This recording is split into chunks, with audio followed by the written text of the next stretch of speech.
మాతృదేవోభవ, పితృదేవోభవ. నేను మీ శ్రీధర్.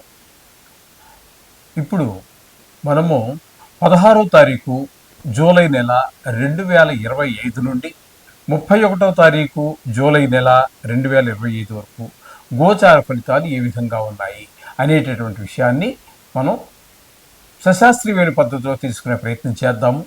ఇందులో నా కవిత్వం కానీ నా పైత్యం కానీ ఏమీ చేర్చబడదండి. కేవలము శాస్త్రము ఎంతవరకు చెప్పబడిందో అంతవరకు మాత్రమే చెబుతాను. మీరు ఇది గమనించగలరు. ఓకే, ఇప్పుడు 16వ తారీఖు నుంచి 7వ తారీఖు వరకు 2025 అని అనుకున్నాం కదా. ఇప్పుడు ఈ 15 రోజుల పక్ష ఫలితాలు ధనురాశి వారికి 16వ తారీఖు 7వ నెల 2025 నుండి 31వ తారీఖు జూలై నెల 2025 వరకు, అంటే ఈ 15 రోజులు గోచార ఫలితాలు ఏ విధంగా ఉన్నాయనేది సశాస్త్రీయమైన పద్ధతుల్లో తెలుసుకునే ప్రయత్నం చేద్దాం. ఈ ధనురాశి వారికి తృతీయ స్థానంలో మనకి రాహు యొక్క సంచారం జరుగుతోందండి. రాహు యొక్క సంచారము తృతీయ స్థానంలో చాలా మంచి ఫలితాలు అయితే ఇస్తుంది.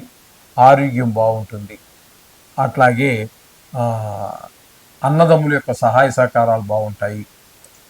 ఇంట్లోనూ బయట అన్ని చోట్ల కూడా మీకు మనసా వాచా కర్మణ అందరూ సహాయ సహకారాలు అందిస్తూ ఉంటారు. ఉద్యోగంలో కానీ వ్యాపారంలో కానీ మీ సమస్థాయి వారు, పై స్థాయి వారు, కింద స్థాయి వారు కూడా మీరు సహాయ సహకారాలు అందిస్తారు. తద్వారా మీరు చాలా రాణింపు ఉంటుంది.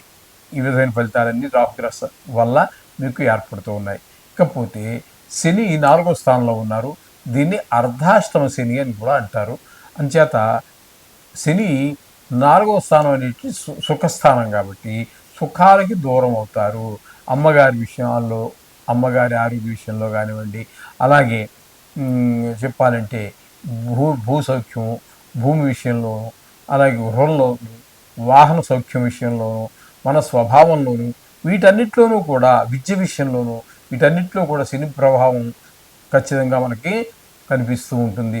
అనుకూలం కాదని ప్రతికూలమైన ఫలితాలు ఖచ్చితంగా కనిపిస్తూ ఉంటాయి. ఇకపోతే 6వ స్థానంలో శుక్రగ్రహం యొక్క సంచారము, 6వ స్థానంలో శుక్రగ్రహ సంచారము అనుకూలమైనటువంటి ఫలితములను ఇవ్వజాలరు. జదంటే నిజానికి చెప్పాలంటే గోచారంలో 10 స్థానాలలో 10 రాసులలో 12 రాసులలో 10 స్థానాలలో శుభ ఫలితాలు ఇచ్చేటటువంటి ఏకైక గ్రహం శుక్రగ్రహమే. అవి ఏంటంటే ప్రతికూలమైన ఫలితాలు 6, 7 స్థానాల్లో వస్తూ ఉంటాయి. అందుచేత ఇక్కడ మనకి ఈ ధనురాశి వారికి 6వ స్థానంలో సంచారం చేస్తున్నారు కాబట్టి అక్కడ అనుకూలమైనటువంటి ఫలితములను ఇవ్వజాలరు. తద్వారా ఏంటంటే కొంచెం ఆరోగ్యం కొంచెం క్షీణిస్తుంది. అది దగ్గు, జలుబు, జ్వరాలు ఇట్లాంటివన్నీ వచ్చే అవకాశం ఉంటుంది. మీరు ఎవరి దగ్గరికి వెళ్ళినా సరే ధనం కోసం ఇబ్బంది పడే పరిస్థితులు ఉంటాయి. ధన సహాయం కోసం ఎవరి దగ్గర, ఎంత ఫ్రెండ్ దగ్గరికి మీరు 10 సార్లు అతనికి ఉపకారం చేసి ఉండవచ్చు గాక అతని దగ్గరికి వెళ్తే కూడా మరి ఏదో కారణం చెప్పి తప్పించుకుంటాడు, కానీ మిమ్మల్ని మీ అవసరానికి అడ్డుపడజాలడు అండి. ఈ విధమైన పరిస్థితులన్నీ కూడా మనకి ఈ 6వ స్థానంలో ఎవరికీ ఇవ్వాల్సిన బాధ్యత తీర్చలేము. మనం ప్రయత్నం చేసినప్పటికీ కూడా మనకి డబ్బులు చేతులందరి పరిస్థితి అన్నీ కూడా కనిపిస్తూ ఉంటాడు. అలాగే షేర్ మార్కెట్లో ఉన్నటువంటి వారికి, టీవీ రంగంలో ఉన్నటువంటి వారికి, సినిమా రంగంలో ఉన్నటువంటి వారికి కూడా ఈ శుక్రుడు అనుకూలుడు కాదు. ధనురాశి వారికి ఈ విధమైన ఫలితాలని శుక్రుడు 6వ స్థానంలో ఇస్తూ ఉన్నారు. ఇక గురువు 7వ స్థానంలో సంచరిస్తూ ఉన్నారు. ఈ గురువు 7వ స్థానంలో సంచరించటం వల్ల పెళ్ళి కావలసినటువంటి ఆడపిల్లలు కావచ్చు, మగపిల్లలు కావచ్చు, వీరికి వివాహం నిశ్చయమయ్యేటటువంటి ఈ అవకాశం ఉంది. తాంబూలాలు పుచ్చుకోవటమో, నిశ్చితార్థం తీసుకోవటమో, కొంతమందికి వివాహం జరగటమో లాంటివి. అంటే ఇప్పుడు ప్రస్తుతం పంచాంగం దగ్గరికి వెళ్ళినట్టయితే గురుమూడం జరుగుతోంది కాబట్టి ఇప్పుడు ఉండకపోవచ్చు, కానీ 7వ స్థానంలో గురు సంచారం జరుగుతోంది కాబట్టి గోచారరీత్యా మనకి వాళ్ళ పెళ్లి నిశ్చయం అవటం ఏదో జరిగే అవకాశం మనకు కనిపిస్తుంది, స్పష్టంగా గోచరిస్తూ ఉంటుందండి ఇక్కడ మనకి. అట్లాగే పెళ్ళి అయి ఉన్నవారు, పెళ్లి వారికి కావాల్సిన వారి గురించి మనం చెప్పుకున్నాం. పెళ్ళి అయిన వారు ఉంటారు కదా, వారికి అదే ఇంట్లో వాడికి అనుకూలమైనటువంటి వాతావరణం, భార్యాభర్తల మధ్యన అన్యోన్యత, ఆ కుటుంబంలో అందరితోటి కూడా అనుకూలత, అన్యోన్యం ఇదిగా ఉంటుంది, అన్యోన్యంగా బాగుంటారు. ఆ విధంగా గురుగ్రహం సప్తమ స్థానంలో ఉండి మంచి ఫలితాలు ఇస్తూ ఉన్నారు. అష్టమ స్థానంలో రవి బుధులు ఇద్దరు సంచరిస్తున్నారు. అష్టమ స్థానంలో రవి యొక్క సంచారము కొంచెం ఎట్లా ఉంటుంది అంటే, కొంతమందికి రాజదండన జరిగే అవకాశం ఉంటుంది, కళత్ర పీడ జరిగే అవకాశం కొంతమందికి ఉంటుంది, పెద్ద దుఃఖం కలిగే అవకాశం ఉంటుంది. అలాగే కొన్ని చోట్ల అవమానాలు, కొన్ని చోట్ల పరాభవాలు జరిగే అవకాశం ఉంటుంది, ధన నష్టం జరిగే అవకాశం ఉంటుంది 8వ స్థానంలో రవి యొక్క సంచారం వల్ల. అయితే అదే స్థానంలో బుధుని యొక్క సంచారం కూడా ఉన్నదండి. ఆ 8వ స్థానంలోనే రవి బుధులు ఇద్దరు కలిసే ఉన్నారు. ఇక్కడ మనం ఇప్పుడు ఈ రవి గురించి ఏవైతే చెప్పుకున్నామో దానికి తద్భిన్నమైనటువంటి ఫలితాలన్నీ కూడా ఇక్కడ మనకి బుధుడు అందిస్తున్నాడు. పెద్ద అంటే కష్టాలు రాకుండా కాపాడుతూ ఉంటాడు. హఠాత్తుగా ధన నష్టం జరగకుండా ఆయన చూస్తూ ఉంటారు. కలహాలు, పరాభవాలు, అవమానాలు వీటన్నిటివి ఏవి మనకు రాకుండా ఆయన అష్టమ స్థానంలో నుంచి కాపాడుతూ ఉంటారు. ఇక 9, 10 స్థానాలలో తీసుకున్నట్టయితే కుజుని యొక్క సంచారం జరుగుతోందండి. 9, 10 స్థానాలు 2 స్థానాల్లోనూ కూడా కుజుని యొక్క అనుకూలత లేదు. 9వ స్థానంలో ఉన్నప్పుడు అన్ని సుఖాల నుంచి దూరం అవ్వడం జరుగుతూ ఉంటుంది. 10వ స్థానంలోకి వచ్చాక వృత్తిపరమైన, ఉద్యోగపరమైన ఇబ్బందులన్నీ కలుగుతూ ఉంటాయి.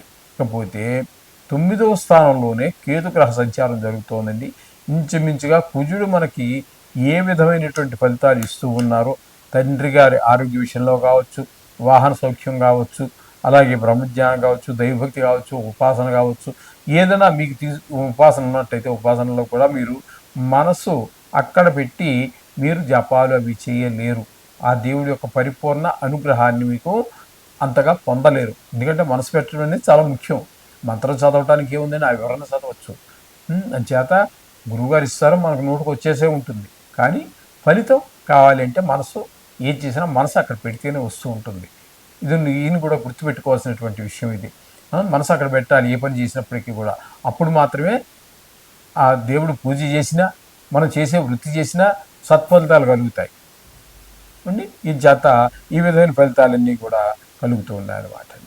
చేత కొన్ని గ్రహాల యొక్క అనుకూలత, కొన్ని గ్రహాల ప్రతికూలత కూడా సర్వసామాన్యం. చేత ఇందులో మనకి కూడా వీరికి కూడా పెద్ద అనుకూలమైనటువంటి గ్రహం ఏం కనిపించటం లేదు, అనుకూలంగా లేదు. కాబట్టి వీరు కూడా తక్కువ మనస్ఫూర్తిగా ఆ నవగ్రహాన్ని వేడుకోండి.